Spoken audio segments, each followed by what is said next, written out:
In August of 2013, during city budget meetings, City Manager Cheryl Scully claimed public safety expenses would take up the entire general fund by the year 2031. Mayor Julian Castro formed a committee that came to be known as the Legacy Committee. Its task was to determine what was driving cost in the public safety budget. This began Scully's personal attack on public safety benefits and set the stage for a battle on February the 19th of 2014. This battle brought together police and fire unions under the respective leaderships of union presidents Michael Haley and Chris Steele. This joining of force had not been seen since the inception and fight for collective bargaining nearly 2 decades earlier. On February the 19th, public safety personnel came out to show their concern as Committee Chair Reed Williams presented the committee findings to the mayor and city council.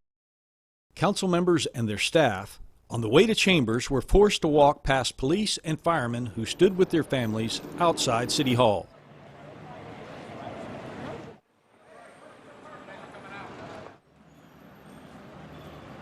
As Cheryl Scully emerged from City Hall, she was compelled to look into the faces of the very people she was attempting to strip benefits from. Just as Scully entered council chambers, Presidents Steele and Haley arrived. Many days of research and planning had gone into the formulation of a minority report refuting Scully's assertions and false assumptions. Using the union's political strength, this minority report would be submitted alongside the Legacy Committee report. The following is a summary of the committee's findings from Chairman Williams. There's been a lot of talk about each one of these pieces, but let's break it down to the 3 levels. Uniformed personnel grew at 5.8%. Civilian public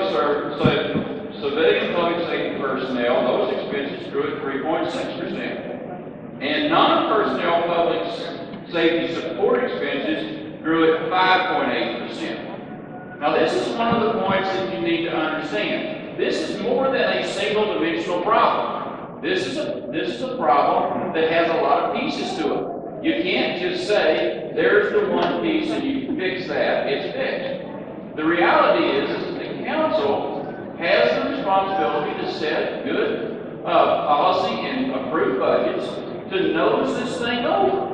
Are we in a situation, in my mind, where this just big blob is running through the house and it's filling up all the rooms? No.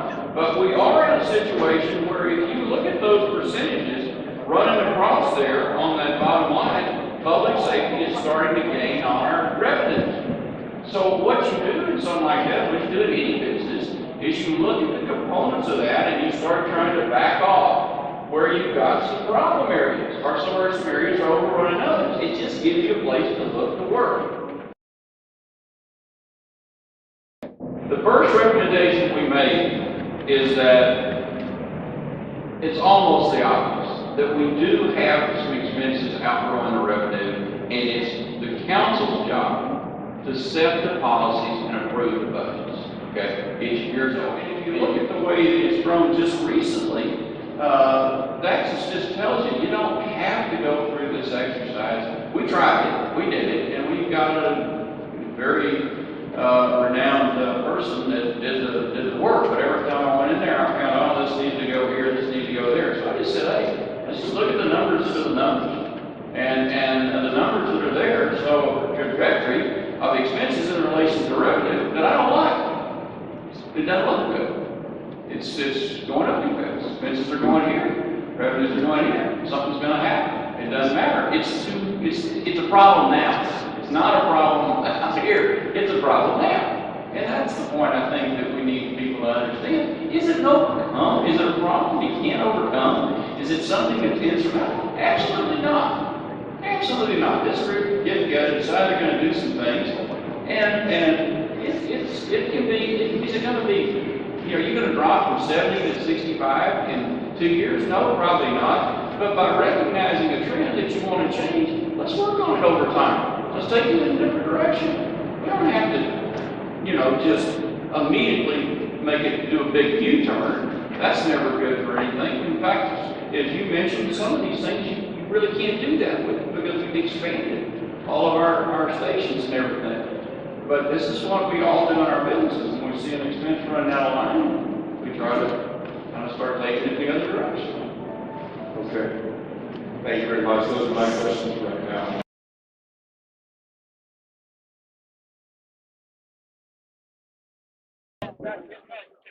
This is for the purpose of the media. Jerry Cortez is the on the task force, and we offered a minority opinion. And as a task force member, we think that y'all should direct everything. And he's got a little presentation to make to y'all as well to talk about the issues of the task force. I'm sure that's why y'all are here today, and he wants to make some comments related to this task force process. I'm disappointed that the council didn't get to hear both sides of the story. Once again, we were given one-sided information, which was my complaint to begin with. There is no doomsday reality. That's a fantasy that was created by the city manager, and I think council heard that today. This issue is of honesty. It's an integrity issue. We feel that we don't have trust and we don't have honesty and integrity with our city manager.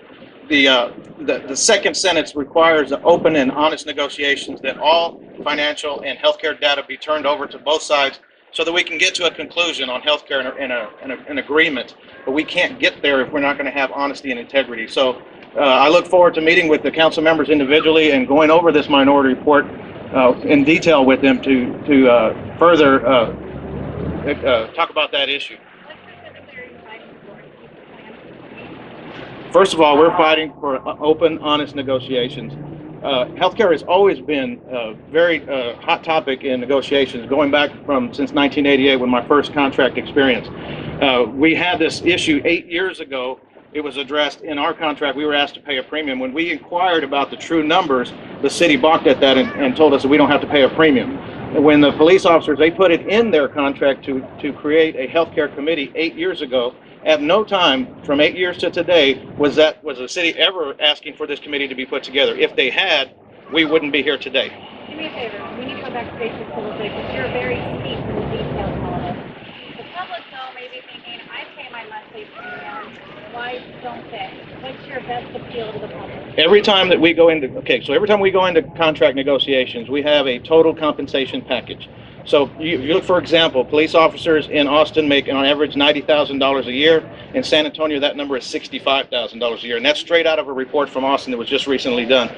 If you look at that total compensation, some cities put more emphasis on healthcare than they do on cash. So that's why you're going to see that discrepancy. But overall, when you compare our benefits in Austin, we're right where we need to be.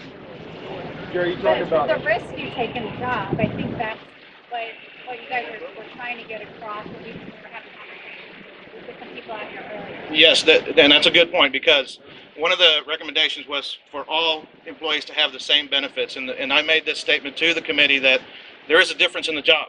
And right now we have 9 firefighters with cancer.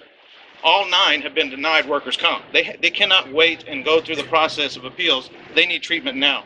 They have nowhere to go but their active health care. And if the city continues on that path of rejecting workers' comp claims, that's going to be the result. The other thing is that when we get sick, tuberculosis, Hep C, any of those diseases, even though they might be covered by workers' comp, if we take those home to our family, they're going to contract that. They're not covered. They have to go over to health care. Now let's have a conversation about all the revenues that come in and why is your debt so high and all these other things. Let's have the whole conversation. We're here. We're willing to have that conversation. When she talks about, when she said up there on the record, said that we're not looking at touching any of our survivors that are out there, our widows that are out there, that is a lie. Because when you affect pension for our retirees that have already retired and you reduce those pensions for them, you are affecting them. When a widow, when she transitions from active duty health care and she goes to the pre-funded health retiree, you are affecting her because she's taking less of a benefit, because that benefit is for retirees. It's not set up for a mother with young children. So they have to pay a lot of out-of-pocket expenses that aren't covered by that fund. Now, if you want to stop premiums going to that fund or you want to reduce that fund, you're going to make that fund have to squeeze it down even more, and you're going to have to reduce those benefits for those widows and those children even more. And that is a cause and effect that she's not taking into account. Dave. That's why it's so important that we have this involvement. It makes me proud to see so many people here that care. It's not just me, it's not Chris, it's the force that we have behind us. And we have to constantly remind them of that. And you're absolutely right. Before I came in here, I had a detective that was involved in a shooting. She could have been killed today. She's a mother. She didn't ask to go into that job. She knew what that profession was. It's a calling. We all do it because it's a calling. It's a risk. And I tell you what, I'm not going to have my 2 sons that are on the department and that young lady that was involved in that shooting, I'm not going to ever tell them that you're not good enough and then your only benefit should be the same as somebody that sits behind a desk. That's a bunch of nonsense. I'm not going to, we got kids here, so I'm not going to tell you what it is. But you know what I'm talking about.